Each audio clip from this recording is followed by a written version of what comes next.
What's going on, everybody? Welcome back to another video. Today I want to talk to you about the 3 types of silver stackers, but really quick, just in case you're new, make sure to subscribe for daily videos. Also make sure to subscribe to my second channel, which is my backup channel for exclusive silver content. Link in the description. And if you want to help support the channel by getting some DYDSS merchandise, we got t-shirts and hoodies, a bunch of gear that's raising funds and awareness for different charity organizations.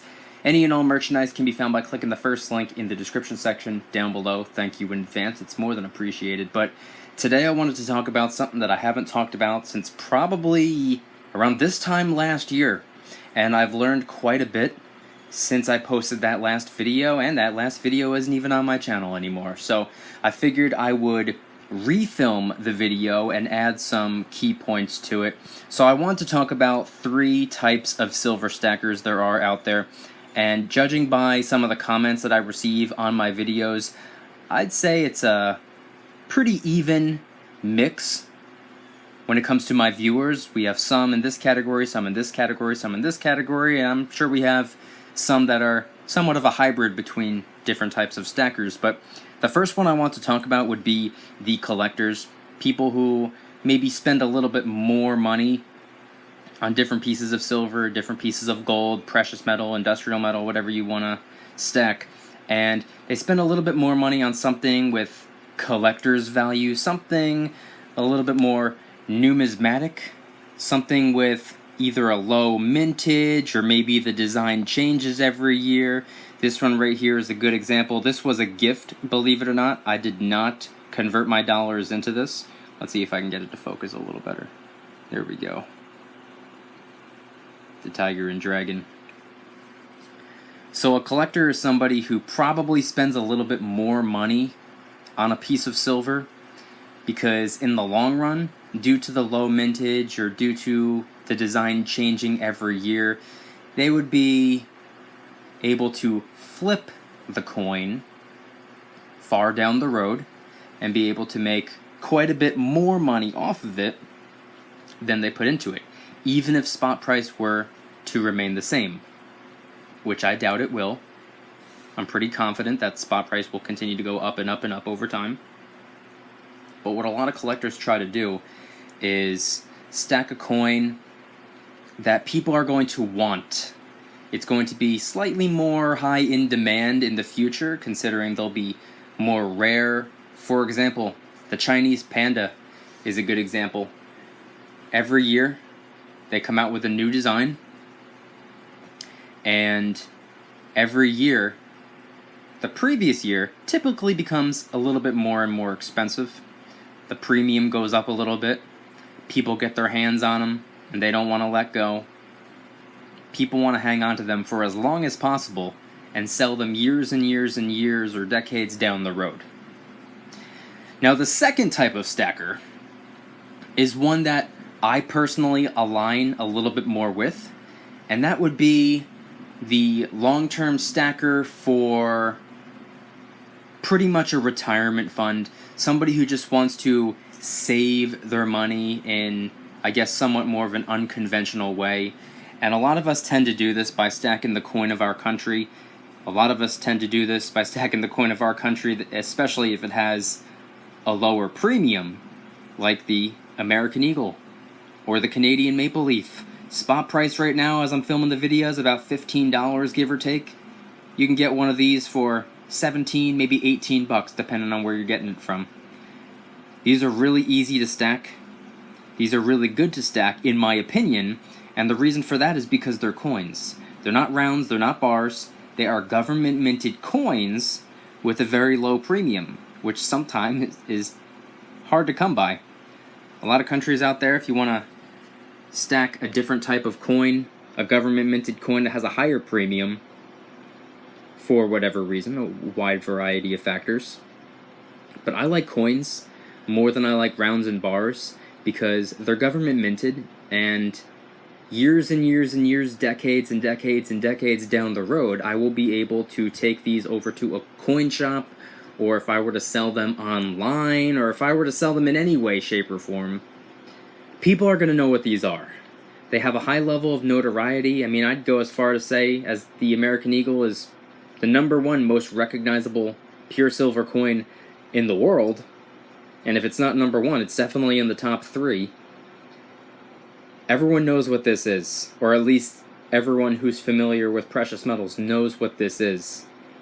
It's a very respected coin, and it has a low premium, so you can get your hands on them for relatively cheap. I don't like to say that I'm buying silver or purchasing silver or spending my money on silver. I like to say that I'm converting my dollars into silver. And I can do that for not a whole lot of dollars comparison to, other coins out there. I can get more silver for a smaller dollar amount, and I plan on doing this every month, maybe 2-3 times a month, all year, every year, for another couple of decades. So if I can get the most silver for my currency, that's exactly what I'm going to do. And I have confidence that when the day comes to sell my silver, I won't have a great deal of difficulty doing so, considering darn near everyone knows what this coin is.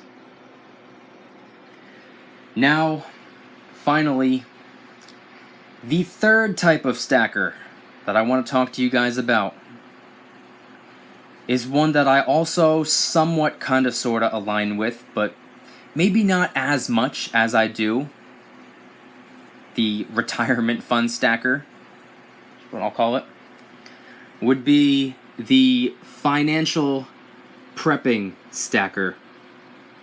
Someone who maybe doesn't necessarily care about government minted coins. Maybe they actually, judging by a lot of the comments that I've read, try to stay away from government minted coins.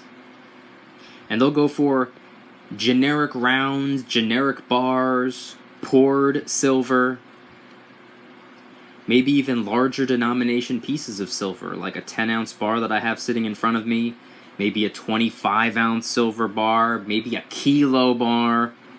Typically, when you get larger denomination pieces of silver, like 10 ounces, 25 ounces, kilos, whatever, or beyond, typically the larger the piece of silver, the lower the premium is going to be. So you can absolutely get one 10-ounce bar for a smaller dollar amount than 10 1-ounce government minted coins. That's just the way it is. So a lot of them tend to do this for financial prepping purposes. For example, the fear of economic collapse or the crash of the US dollar or whatever the case may be. A lot of them have that fear in the back of their minds. Now, I know I said that I somewhat kind of sort of align with this way of thinking, but it's maybe not so much on the large scale, like the collapse of the dollar or complete and total financial collapse here in the country. I'm personally more aligning with the financial prepping idea of my own personal financial hardships. If I'm ever going through a rough patch, unexpected medical expenses, having to pay for car repairs, things happen. And I would do everything in my power not to reach into my safe to sell for cash to pay for unexpected bills. I would try my best not to do that. I have never had to do it, and I hope to never have to do that. But at least I'm able to sleep at night knowing that if something bad were to happen, my silver's there for me. So there you guys go. There are 3 types of silver stackers that I wanted to talk about today. Let me know in the comment section down below, which of the 3 do you align with? Which of the 3 would you say that you are?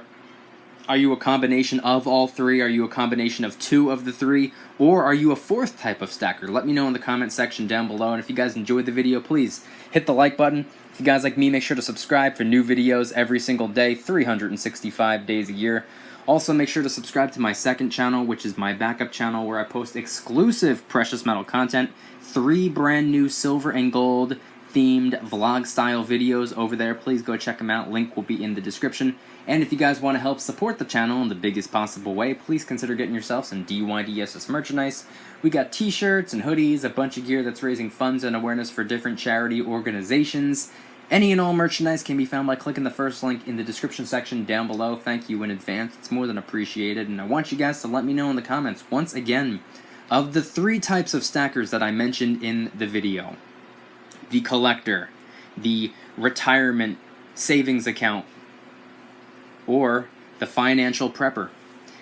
Which of the 3 do you align with the most? What do you stack the most? Why are you stacking? Are you a combination of any of the 3, or are you a complete and total different type of stacker? Let me know in the comment section down below. Thank you guys so much for watching. I'll see you tomorrow. And remember, don't you dare stop smiling. Peace.